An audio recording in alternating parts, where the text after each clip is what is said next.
Olá, esses são os Diálogos Luso-Atlânticos. Eu sou o Rui Badaró, estou com o João Massano e hoje nós vamos conversar um pouco com vocês que nos ouvem, nos acompanham em nossos canais sobre política, ciência, arte e direito.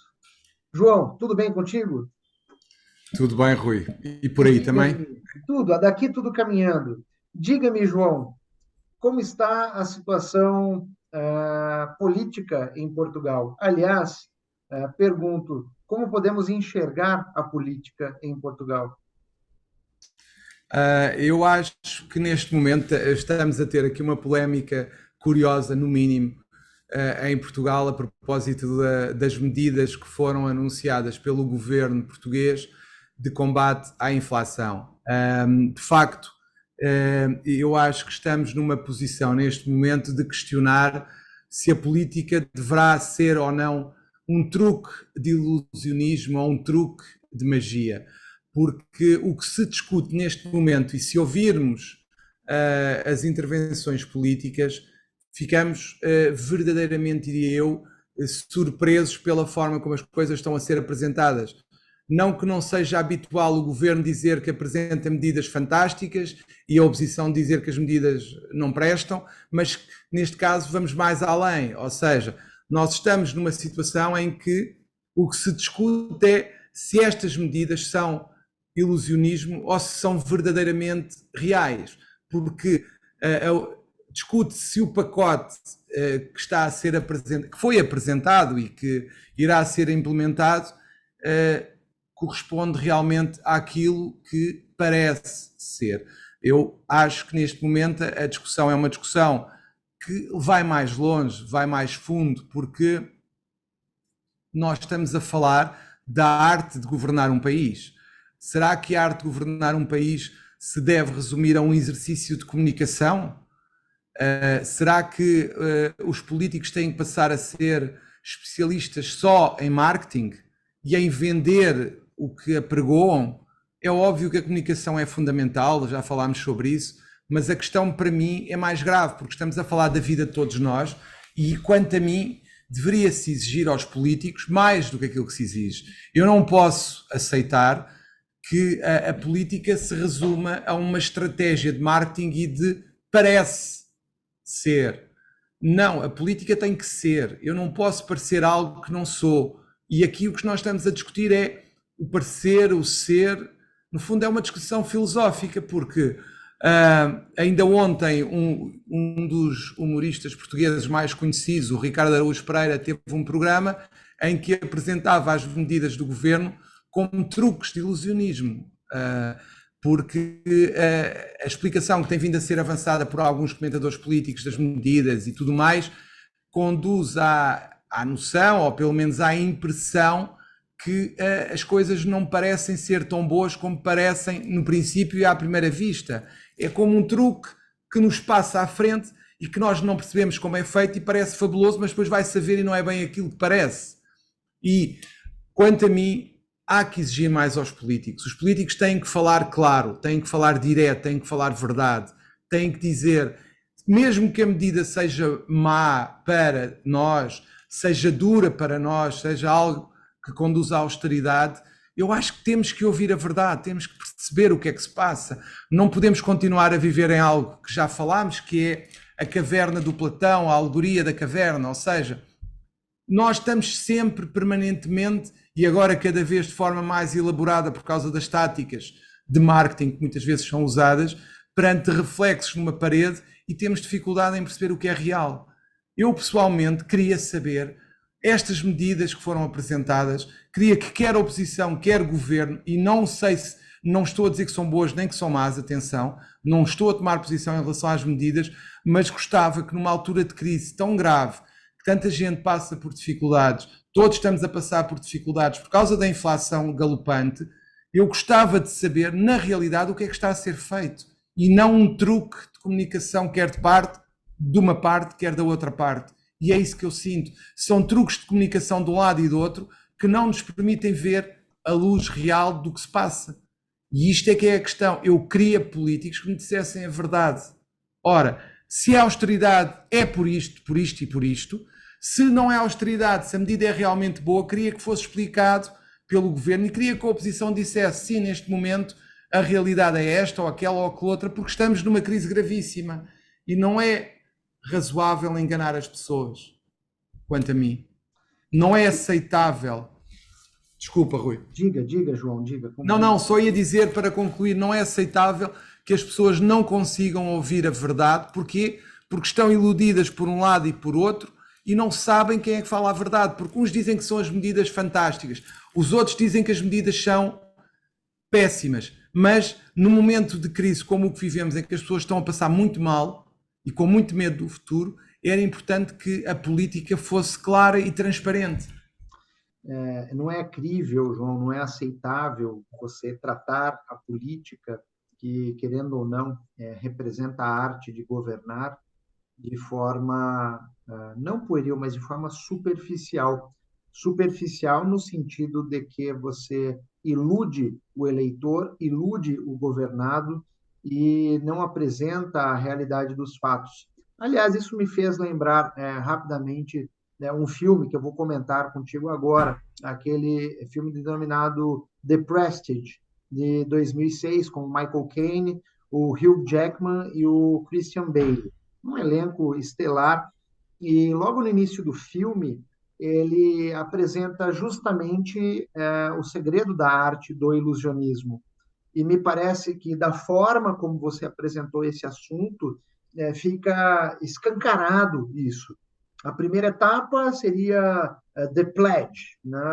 A segunda, The Turn, e o final, The Prestige. Ou seja, no começo, o mágico te apresenta algo que é ordinário, que é comum, ou uma situação fática que precisa ser solucionada, pensando já no político.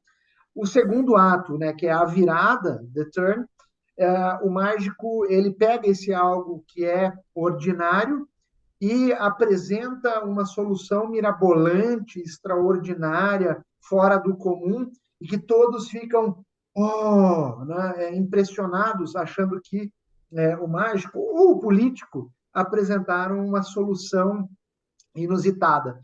Só que o terceiro ato mostra que não basta você transformar o que é comum em extraordinário, é preciso que você traga de volta, não basta você desaparecer com algo, você tem que trazer de volta a situação, o status quo anterior, o status quo real.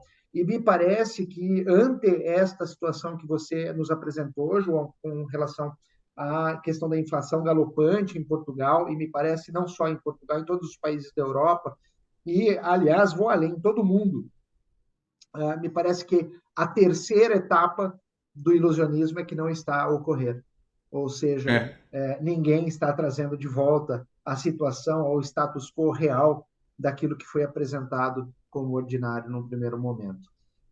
Pois bem, daqui, João, aproveitando a esteira desse comentário que fizeste nos nossos diálogos, eu gostaria de propor uma reflexão para os nossos ouvintes que nos acompanham via podcast ou os nossos colegas e que nos assistem aí pelo YouTube. E então, a minha indagação é a seguinte: hoje, dia 19 de setembro, o chefe de Estado brasileiro ele rumou, já está em Londres, acompanhando o funeral da Rainha Elizabeth II. E logo em sua chegada, ele rumou lá para a Embaixada do Brasil e, conversando com seus apoiadores, com a imprensa, ele apresentou um contexto político eleitoral. Então, a pergunta, a reflexão que eu convido, né, aqueles que nos acompanham nos diálogos a fazer é essa propositura que ele fez, apresentando um contexto político-eleitoral brasileiro, tendo em vista que as eleições serão daqui a alguns dias, né, daqui 15 dias, a pergunta que eu faço é: essa apresentação de contexto teve fins eleitorais / eleitoreiros? Ponto de interrogação. Não vou responder. É apenas uma sinalização que nós convidamos vocês que nos acompanham para trazer a resposta. E com isso eu já devolvo a palavra para ti, João. Eu acho que é uma boa pergunta. Vamos ver o que é que nos respondem, quer nas redes sociais, quer por e-mail, que depois será disponibilizado quando for disponibilizado o episódio. Agora, eu também queria salientar outra situação que também me deixou a pensar e a refletir antes de passar aos temas que tu trazes, que é uma questão que eu ouvi hoje de manhã narrada num podcast, que tem a ver com uma concorrente do Big Brother aqui em Portugal, que entrou, claro, que é concorrente do Big Brother, e que confidenciou à apresentadora que só tinha dito ao marido, 2 semanas antes da entrada, que iria para o Big Brother. Ora, estamos a falar de uma senhora que diz que só disse 2 semanas antes, questionada sobre a família, disse que tinha 4 filhos. Recordo que em Portugal o ano letivo está a iniciar-se, portanto a senhora foi para o Big Brother, não sei, não consigo criticar, não consigo julgar, nem o quero fazer. Agora, o que eu pergunto é se isto é normal, 2 semanas antes da entrada, dizer a alguém que supostamente é alguém com quem tem uma relação muito próxima, que vai para um programa que pode implicar ficar lá, penso eu, 2, 3 meses, se for até ao fim. Numa altura de início de ano letivo em que, naturalmente, os pais são fundamentais, na minha opinião, no acompanhamento das crianças na escola, na ida para a escola, ou pelo menos no acompanhamento da fase inicial, que é sempre a fase mais complicada, mais delicada do ano letivo, que é o retorno depois de férias à escola.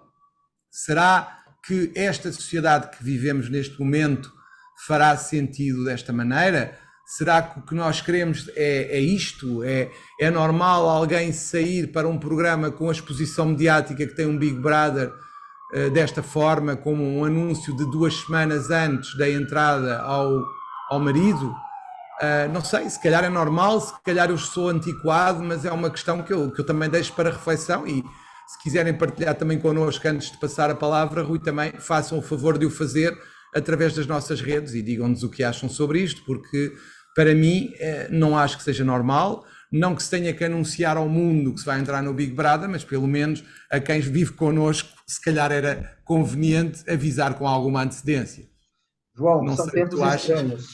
São tempos estranhos. Literalmente são tempos estranhos.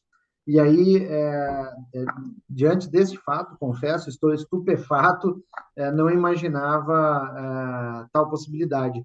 Ainda que fosse, talvez fosse um planejamento por parte dessa pessoa com relação ao seu cônjuge, mas parece-me que a situação é muito maior, ou seja, você tem crianças envolvidas, nós temos uma sociedade que parece que nos dias atuais se preocupa muito mais com a imagem em detrimento efetivamente do conteúdo.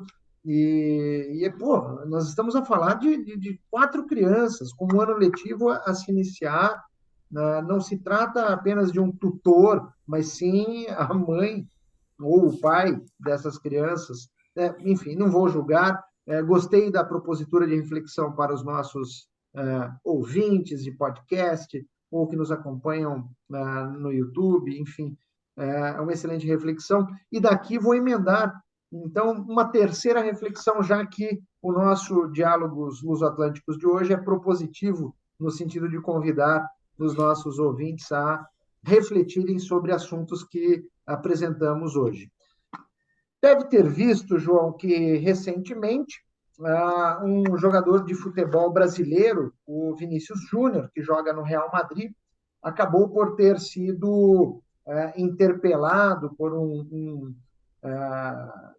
jornalista que estava entrevistando o presidente de uma associação, enfim, e essa pessoa afirmou que se o Vinícius Júnior quisesse comemorar os seus gols dançando, que ele deveria fazê-lo no Sambódromo do Brasil e dever parar de fazer macaquices. Depois, no segundo momento, ele chegou até a pedir desculpas, dizendo que, na verdade, o macaquice não teria conotação preconceituosa barra racista, né, que tão somente ele queria que o jogador não fizesse idiotices. Mas o fato, João, é que o jogador de futebol comemora do jeito que quer, desde que não falte com respeito para com o público, para com aqueles que o acompanham, ele deve ter a sua liberdade aí de comemorar o gol do jeito que entender positivo. E dessa situação, João, ontem eu assisti o jogo que o meu Real Madrid fez 2-1 no Atlético de Madrid.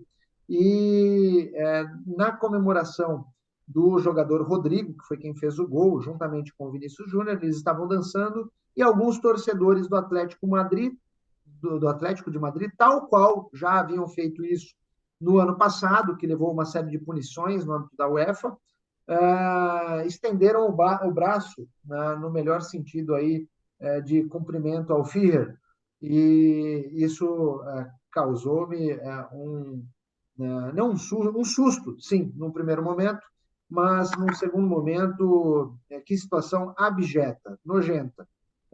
Não é crível que em pleno século XXI, sabendo tudo que nós passamos pela perspectiva histórica, aceitarmos comportamentos das pessoas no sentido de agirem de forma preconceituosa, 2, agirem de forma racista, e o mais importante de tudo, não terem o mínimo de noção sobre o ambiente em que se encontram. Como você bem disse em sua fala, João, vivemos tempos estranhos.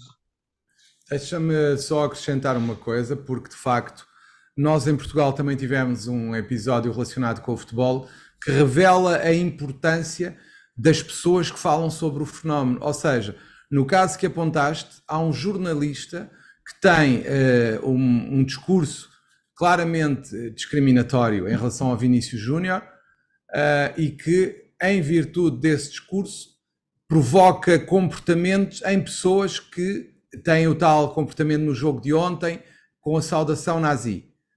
Em Portugal, nós tivemos, na semana passada, o treinador do Futebol Clube do Porto, a família do treinador do Futebol Clube do Porto foi apedrejada dentro do carro quando saía do estádio depois de uma derrota do Porto. O que referem é que houve momentos de terror que foram vividos pelos familiares do Sérgio Conceição. Ora, quanto a mim, tem que se exigir responsabilidade social, voltamos ao princípio, ou seja, os políticos têm que ser responsáveis e transparentes perante quem os elege. Aqui, as pessoas que falam sobre um fenómeno como o futebol, que tem o impacto social que tem, que exacerba as questões relacionadas aos clubes, como exacerba, porque aquilo é uma paixão e tudo o que é dito tem uma repercussão tremenda, e que nós sabemos que há sempre pessoas nestes movimentos que se associam a estes movimentos para procurar criar confusão. Eu acho que temos que começar a exigir responsabilização social a estas pessoas. Temos que exigir responsabilidade a quem tem os comportamentos na sequência destas afirmações, mas também a quem afirma. Não é possível que o futebol continue a ser um mundo à parte em relação ao resto do país, Portugal, Brasil, onde for. O futebol tem que ser integrado e tem que ser punido tal qual como o resto do país. Ou seja, quem se porta mal, quem fala de forma irresponsável e exacerba estes ódios, estas paixões que depois conduzem a atos que não são aceitáveis, tem que também ser responsabilizado pela repercussão mediática que tem e pelo que provoca socialmente. As pessoas têm que perceber que uma coisa é falarmos numa mesa de café, outra coisa é falarmos num meio que divulga essa afirmação para quem nós não sabemos. Portanto, quando se fala numa televisão, quando se escreve num jornal, quando se fala numa rádio, quando se escreve numa rede social, e se tem impacto, tem que se ter cuidado, tem que se ser responsabilizado pelo que se diz. Não é admissível que as pessoas continuem a falar como se as ações não tivessem qualquer repercussão, porque depois as coisas acontecem e ninguém é responsabilizado e ficamos todos a olhar para o lado como se nada tivesse passado e ninguém devesse ser culpado. Não pode ser assim. há certo tipo de afirmações que não são aceitáveis. Não é possível continuar a ter um discurso belicista, por exemplo, em Portugal, norte-sul, relativamente ao futebol.